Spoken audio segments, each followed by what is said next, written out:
యేసు ముఖముపై ఉమ్మివేయుట.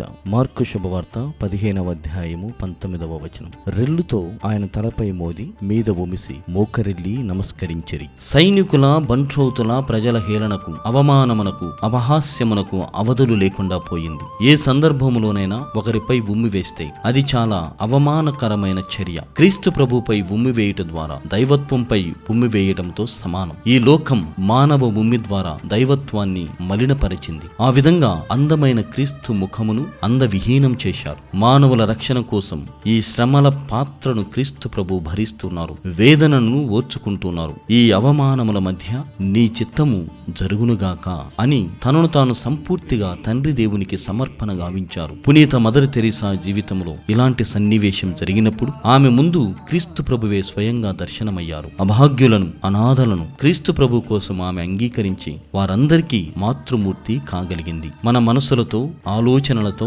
హింసతో ఏది సాధ్యం కాదు. పగ తీర్చుకోవడం ద్వారా మనం నిశ్చింతగా జీవించవచ్చని అనుకుంటాం. కానీ క్రీస్తు ప్రభువు అహింసా మార్గం, సిలువ అనే అస్త్రం నేటి ప్రపంచానికి దీపికలు. వీని ద్వారా మాత్రమే ప్రపంచ శాంతి, దేశాల మధ్య సయోధ్య ఏర్పడుతోంది. నీ సహనమే నీకు దీవెన.